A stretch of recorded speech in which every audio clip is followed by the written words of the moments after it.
Hello world, and welcome to Kerbal Space Program Campaign Mode. Yes, you've picked science as the next technology to research, and we have done so. It was almost a 50-50 split. It was a bit iffy on that one, but yeah, we've got science now. And the next stuff to unlock over here is quite interesting. We've got the space lab. Look, cool, huh? Yeah, space lab is pretty cool. I think I want to get general rocketry next, because up here somewhere there's the two-man cockpit, and I really kind of want that. So you know, if we get extra science left over, you know, 13 isn't much, to be honest. It depends. Anyway, off we go. And with some of our new technology, we have got the tadpole, the new science equipment, and we're going to be launching this. If we can get it into space, we can. If not, tough. And we're going to be doing some more science missions just to get some more basic equipment. And maybe a moonshot. At least just a slingshot around the moon. So we will pick our Kerbal at random. So if we just, that's all our Kerbals, isn't it? Yep. So if I do this, like this, and then go click, click, click, okay, click, click, click. Click. Blind clicking is hard.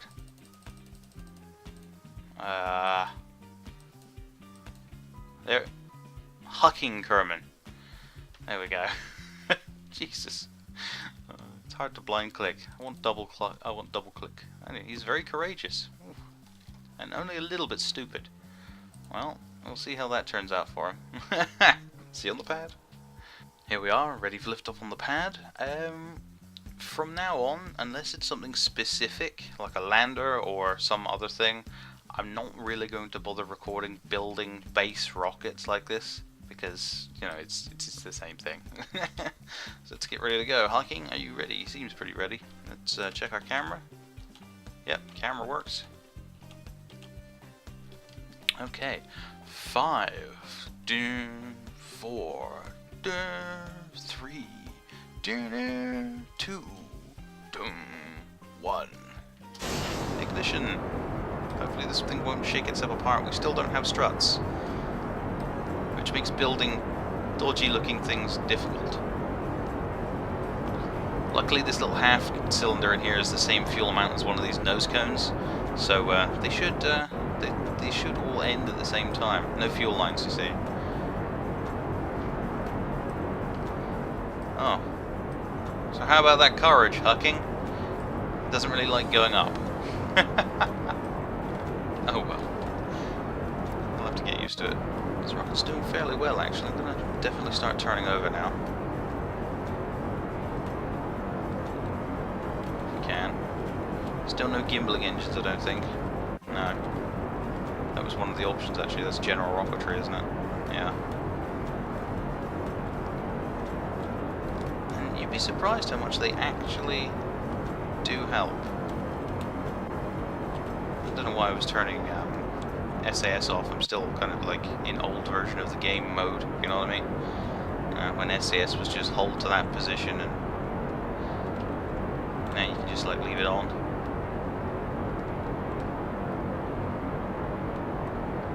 Oh shit. Going for it. Bit of dither in this rocket, but then again, as I said, we don't have gimbaling, so it's just all on the gyro in the cockpit. And we're going to have burnout. And staging. Now. There it is. Pump that apoapsis up to 200. Holy shit. I think we're going to be able to make orbit, guys. Well done, Hawking. You're going to be the first man in space to orbit. Doesn't that look pretty? It's actually really nice cloud layers. There's little bands of cloud here and there's little splatters. Very pretty. And we have ourselves a picture for the opening of the video. Nice. How far are we from apoapsis? 4 minutes. You got 4 minutes of free drift, Hawking. Test those landing gear. Nice. We want to try and bring back all of the science equipment. We also got the pods here. We could use one down here and then try one down there, but I think I'm going to use one on re-entry. Yeah, as much science at different levels as possible. Hopefully this is going to be good. I'm going to Alt-L stage lock us for a little bit there till we get up. I think I will meet you at Apoapsis, guys, and I'm not going to fast forward actually. I'm just going to enjoy this lovely view below us. That is lovely. Adds a whole new layer of pretty. In my drifting, I missed Apoapsis. Oh well, it'll be fine. Trust me, it will be fine.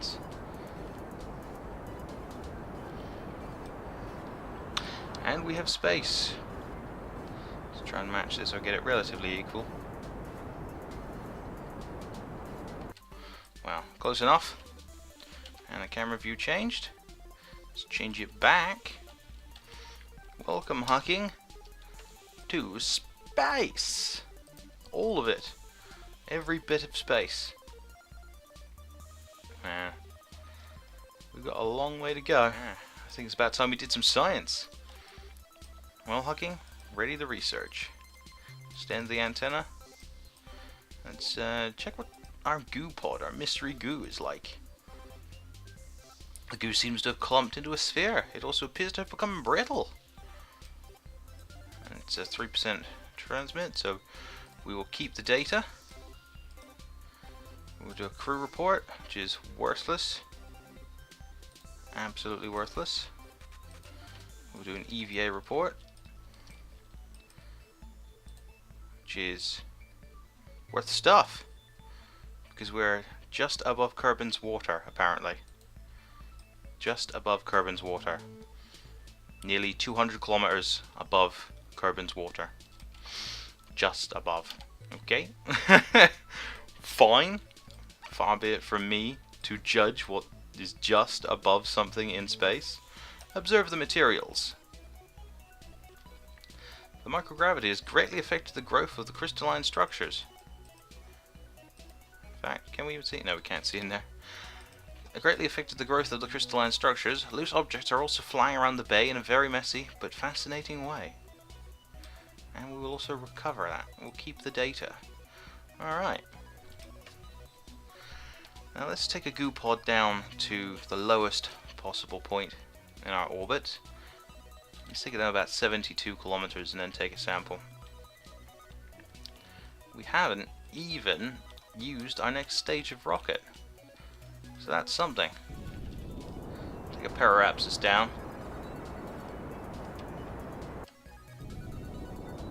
To about 72. Then we'll jettison this stage.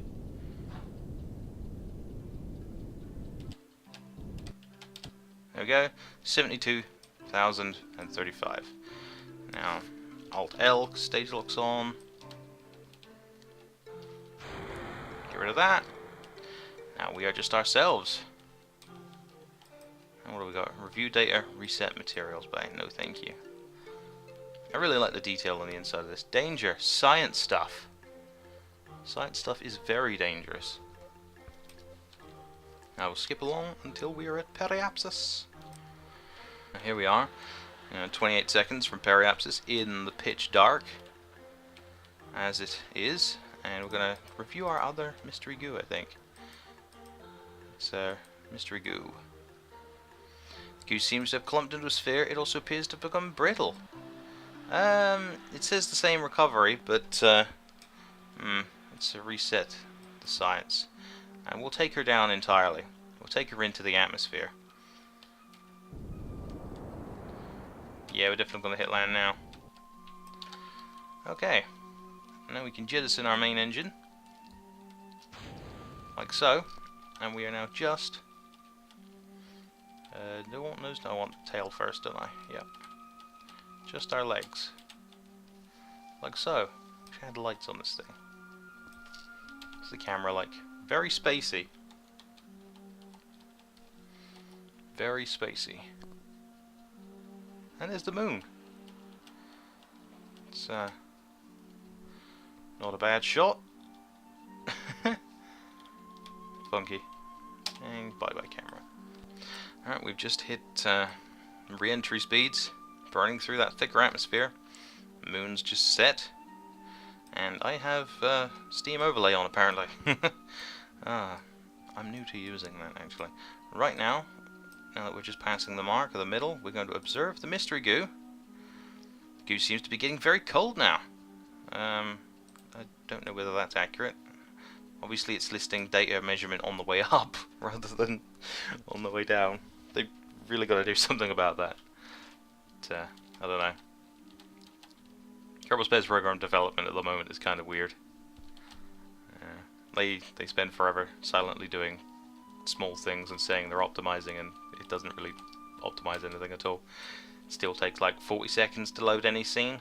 So even, you know, stock. I don't have a bad computer. But oh well. Whee! Hucking. You don't have to look so worried. The dangerous part's over. Well, it's not over yet, but... Also, we've got no ladder here. And we'll have to get out and recover the vehicle separately. Lovely night for it, though.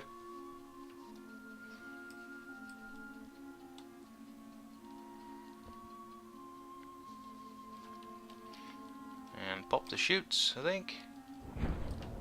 There we go. Turn off SAS. Hope she lands nicely. She should. This should bag us a nice amount of science points, value, you know, scientific research. Let's just call it scientific research. Yeah, this should bag us a nice amount of scientific research that we can use to go forth and conquer the stars. Well done for the first man stable in space, Hucking. You did like one orbit there. Oh, and the parachutes have deployed.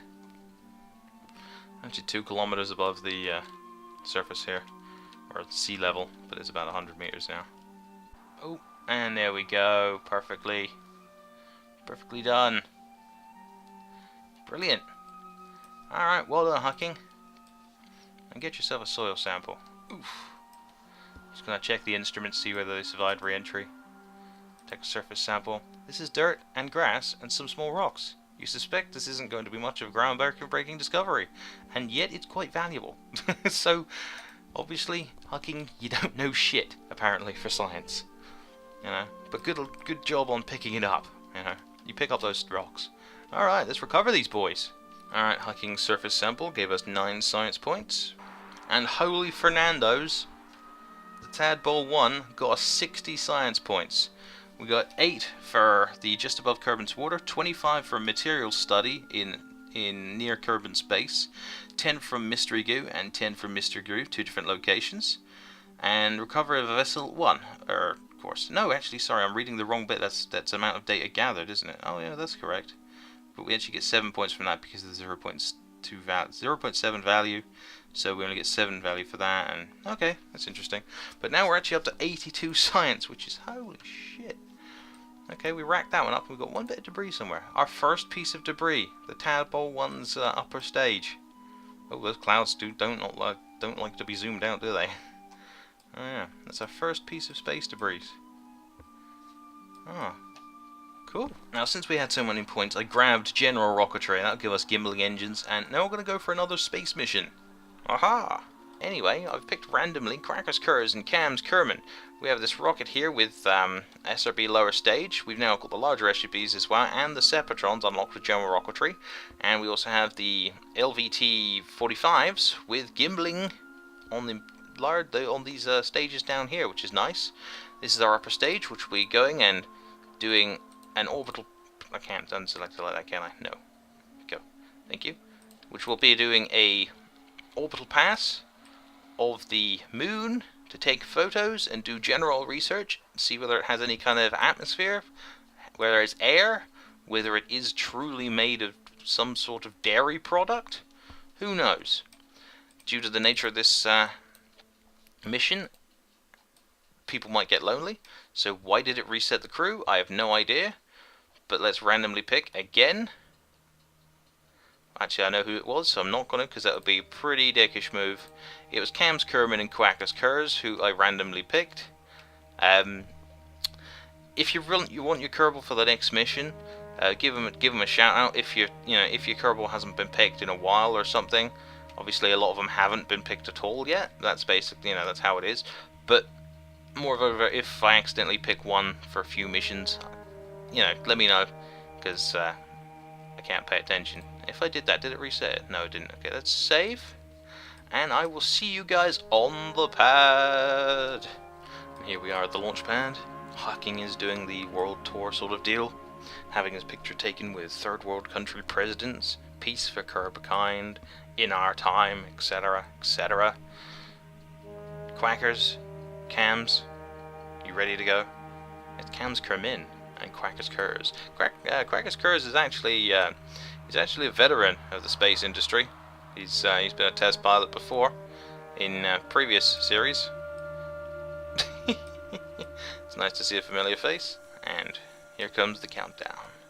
10, 9, 8, SAS on, 6, throttle up, 4, 3, 2, 1, ignition. Yay! Blast off. So far everything's going fine. Nothing's exploded. Lots of SRBs. 6. Lovely. Oh, slight overheating. Hopefully they will not explode.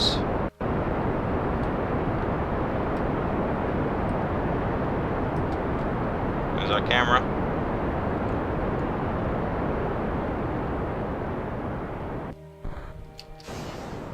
Stage separation.